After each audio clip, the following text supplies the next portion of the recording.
Hey there. You ever catch yourself thinking, man, I should really write a book someday? Oh, all the time. We're all experts in something, right? At least one thing, yeah. Well, today's deep dive is about how to turn that expertise into some serious influence. That's right. We're going to be looking at this blog post called The Alchemy of Authorship, Transforming Expertise into Influence. Catchy title. It is, yeah. Oh. And it really lays out a framework, a step-by-step process for taking your knowledge and creating a book Okay. that not only attracts clients, but also establishes you as like a thought leader in your field. Makes sense. Yeah. Yeah. I mean, it's not just about writing a book just for the fun of it, right? Right. It's strategic. It's about building your business, building your legacy. Exactly. Yeah. And the coolest thing is this post starts out by emphasizing that we all have expertise worth sharing.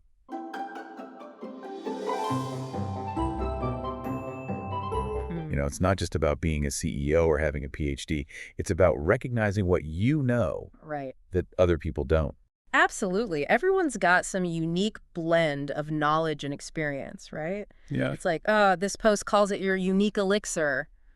I like that. It's that special something I like that too. that makes you stand out, right? Makes you in your field. Yeah, and it's not just about what you know, it's how you know it. Exactly. What's your specific angle?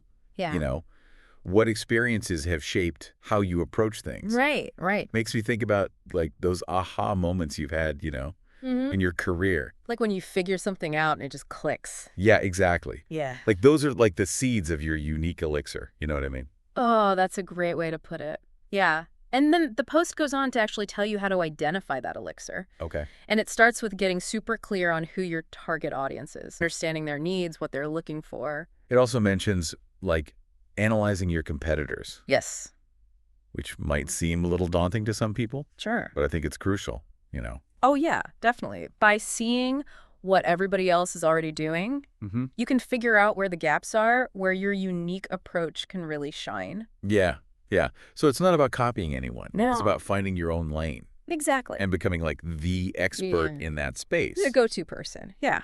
Okay, so I totally see the value in analyzing competitors, but I've also found that it can be kind of a trap, you know. Oh, how so? It's easy to get so caught up in comparison, like you start feeling like you're not good enough or I know that feeling. yeah, or that you're like a step behind. Sure. So how do you strike that balance? That's the key, right? Yeah. I think it's all about keeping the focus on what you do best, Okay.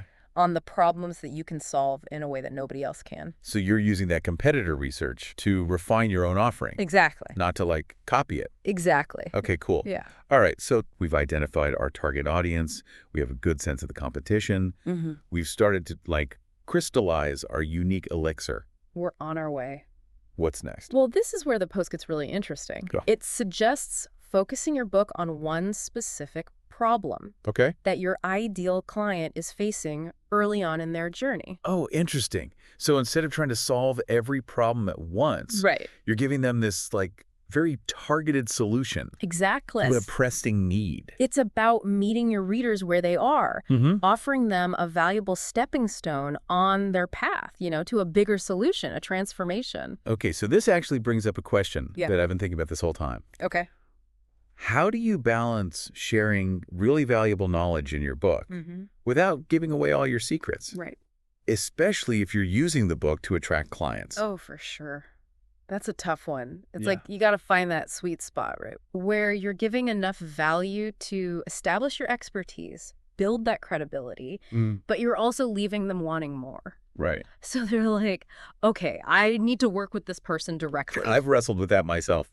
Oh, yeah. Yeah, like I get so excited to share everything I know Sure. that I sometimes forget to hold back a little bit. Right. And then I'm like, wait, why would anyone hire me if I just gave them all the answers in the book? Exactly, yeah. I think that's where that whole client transformation journey idea comes in. Okay. You're focusing your book on just one problem early in that journey. So you're essentially giving them a blueprint.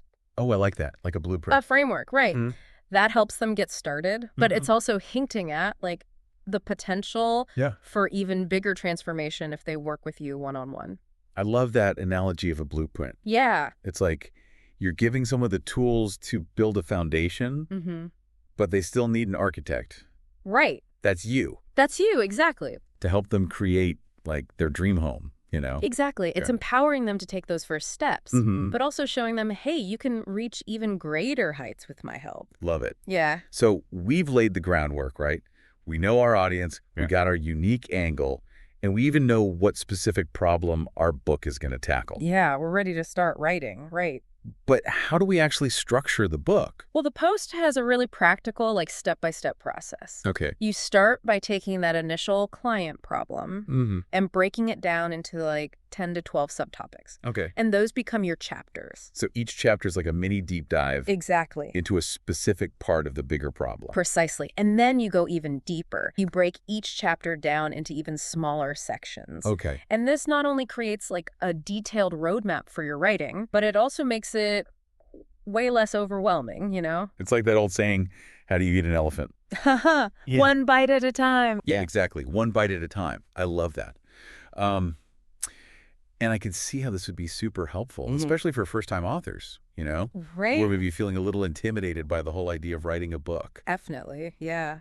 The post even suggests, like, jotting down little notes for each section. Oh, interesting. About, like, personal stories you could tell, maybe testimonials you've gotten, or case studies that really illustrate your point. I love that. That's great. Like, weaving in those real-world examples would make it so much more engaging. For sure. And relatable for the reader, you know? Absolutely. Because it's one thing to just talk about something theoretical, but then to actually bring it to life with a story or a case study that shows real results, that's powerful. It's so much more impactful. Exactly. And it also, like, establishes your credibility, right? Shows you've got the experience. Shows you've been there, done that. Exactly. You know, and speaking of stories, the post also talks about, like, the importance of a strong book title. Oh, yeah, the title. That's huge. It's got to grab people's attention. It's the first thing people see, right? It is. It's got to make them want to learn more. Think about when you're browsing books, like online or at a bookstore. Yeah. What are the titles that jump out at you? Yeah. Why do certain ones catch your eye? Exactly. The post suggests brainstorming a bunch of different titles and then testing them out. Oh, that's interesting. Yeah, with your target audience to see what resonates, you know? That's smart. Ask your friends, your colleagues, or even people online for feedback. Yeah, I bet you'd be surprised by what people gravitate towards, you know? Oh, for sure. Like that old saying, you can't judge a book by its cover. Right. But let's be honest, we kind of all do, right? We totally do, yes. A great title can make all the difference. It can. It's like putting a beautiful frame around a masterpiece. I like that. And right along with that catchy title. You need a compelling book description. Yes. It's like, imagine you're at a networking event. Okay. And you have 30 seconds to pitch your book to someone. Yeah. What would you say? That's your book description, right? It's like your elevator pitch for the book. It's got to be concise, engaging. Yeah. And it has to clearly show the value. Yeah, you're not just summarizing the content. You're telling them what's in it for them. Right, the benefits. Yeah. How's it going to help them solve their problems, achieve their goals, you know, maybe even transform their lives? Exactly. The post says to focus on those positive outcomes, use strong verbs, good adjectives to make it exciting. Yeah, like create a sense of urgency, you know? Definitely. I know I've been sucked in by book descriptions that make me feel like I need this book right now. Oh, yeah, me too. So it's about, like, piquing their curiosity, making them feel like they can't miss out on what you have to offer. That FOMO, for sure. Yeah, totally. So we've got the writing part down. We have a great title, a great description. Yeah, but what about editing? Oh, that's next. The post moves into refining your manuscript. Okay, so we've gone from brainstorming to outlining to writing a first draft. Now it's time to polish it up. It's where the real magic happens. I've heard that. Editing is where it all comes together. Absolutely. And the post suggests doing it in layers. Okay. Like focusing on different things each time you read through it. Makes sense. One pass might be for, like, flow and rhythm, another for logic and transitions. Okay. Another one for catching anything that feels out of place or repetitive. Oh, that's smart. It's like using different lenses to see your work from different perspectives. Exactly. And speaking of different perspectives, you need to get feedback from other people. Oh, yeah, like beta readers? Yep. A friend, a colleague, anybody who can give you honest feedback. Having those fresh eyes on your work could be so valuable. Catch things you missed. Yeah. And give you insights into how your message is coming across. To your audience, yeah. Feedback can be tough sometimes. Oh, yeah. Especially when it's on something you've put so much of yourself into. Totally, yeah. But I think it's so important to be open to it to those outside perspectives. It's how we grow. It really is. Like, think of it this way. Okay. Those beta readers are like a stand-in for your ideal audience. Okay, yeah. Their feedback is going to help you make sure your message is really resonating. Right, with the people you actually want to reach. And the post even suggests, maybe hiring a professional editor. Oh, yeah, for sure. For that final polish. It makes sense. Yeah, editing is a skill. And sometimes you just need that expert eye. Yeah, to catch those little things. And make sure your book is the absolute best it can be. It's like putting those final touches on a masterpiece. Yeah. Before you share it with the world. I like that. Yeah. Okay, so we've got this beautifully edited manuscript, but how do we actually turn this book into a legacy, like the post talks about? That's where marketing comes in, right? Okay. It's not enough to just write a great book. Right. You got to get it out there into the hands of the people who need it. Yeah, that's where I think a lot of authors get stuck, Yeah, for sure. They put so much energy into the writing, and then they're not sure how to promote it.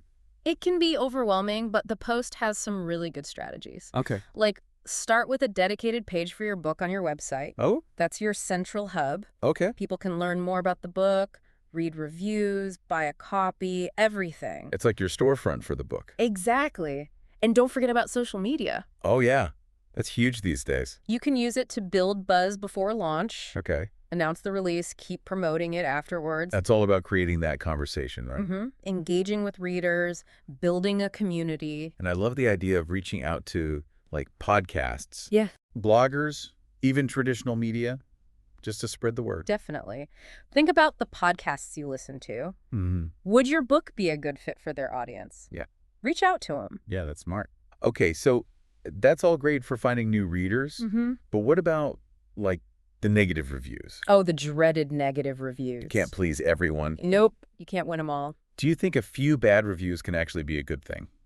Honestly, yeah. I think it can give you more credibility. Oh, so? It shows that you're not just, like, faking all the praise. Oh, okay. The key is to respond professionally, address any valid points they made, and even use that feedback to improve in the future. So a negative review can actually be a learning experience. Totally. I like that mindset. Yeah. This whole blog post has been amazing. Yeah. Yeah, like packed with insights, practical advice. It's honestly inspired me to think more seriously about writing my own book. That's great. The post really gave us this, like, solid framework, right? It did. But in the end, the magic really comes from the author. For sure. It's your unique voice, your experiences, your passion. That's what makes your book special. That's what's going to make it stand out. And the post also emphasized something that I think is really important. What's that? This is a journey, not a destination. It's about embracing the process, the ups and downs, learning along the way, and never stopping growing. So much truth in that. And speaking of the journey, something that keeps coming up for me is, like, the role of technology in all of this. Ah, yeah. How do you see, like, the rise of AI writing tools changing the game for authors? That's a big question and something we all got to be thinking about for sure. I know, right? It's like AI can be this amazing tool for editing, polishing, even generating ideas. But does it change what it fundamentally means to be an author? That's a good question. It's a conversation we need to be having. As this technology keeps evolving. Yeah, for sure. What do you think, listeners? How do you see AI fitting into the world of authorship? Yeah, we'd love to hear your thoughts. Definitely. This whole deep dive has been about transforming expertise into influence. And your book could be that catalyst for incredible things, It could. Not just for yourself, but for your readers, too. For sure. You've got something valuable to share. Don't be afraid to put it out there. Embrace your voice. Write with passion. Keep learning. Beautifully said. And that wraps up our deep dive into the world of authorship and thought leadership. That was fun. We hope you got some new ideas and feel inspired to take action. Definitely. Until next time, keep diving deep. Keep those intellectual sparks flying. I love it.